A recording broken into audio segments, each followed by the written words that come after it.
These are the Daily Tech Headlines for Wednesday, June 12th, 2024. I'm Sarah Lane. X announced in a post from its engineering account that this week it's going to make who likes which post private in an effort to let people like posts without getting attacked for doing so. So says CEO Elon Musk. X originally launched the feature to hide the likes tab for X premium subscribers last year. Users will no longer be able to see who liked someone else's post, but can still see who liked their own posts, as well as their like count and other metrics for their own posts.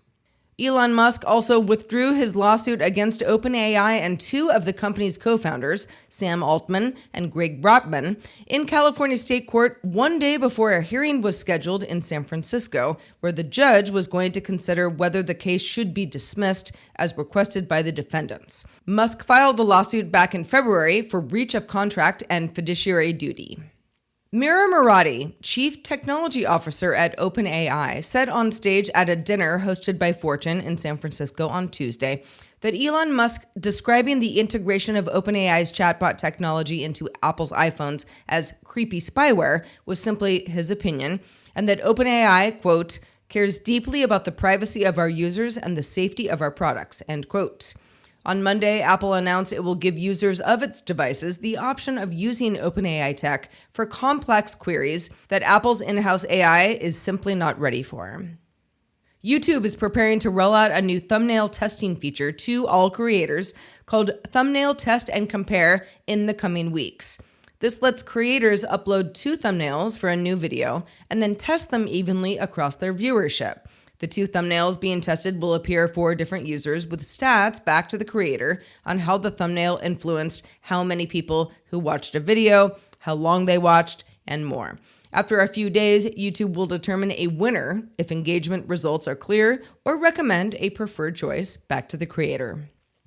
On Tuesday, Raspberry Pi issued its stock on the London Stock Exchange at £280 per share, which values the company at £542 million, or around US $690 million. Last year, Raspberry Pi brought in $266 million in revenue and $66 million in gross profit. The shares are only available for institutional investors until Friday.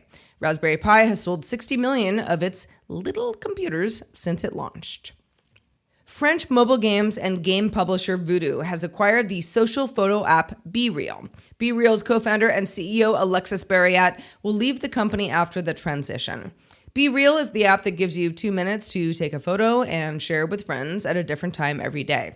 It has more than 40 million active users, with large numbers of them in France, Japan, and the US. Voodoo is the maker of Helix Jump, Mob Control, Blockjam 3D, and Wiz. Waymo announced it's issuing a voluntary software recall with the National Highway Traffic Safety Administration after completing a software update to all 672 Waymo vehicles after one of its driverless vehicles collided with a telephone pole in Phoenix, Arizona last month. Although the vehicle was damaged, no one else was hurt in the incident. The update corrects an error in the software that Waymo says assigned a low damage score to the telephone pole and updates its map to account for the hard road edge in the alleyway that was not previously included.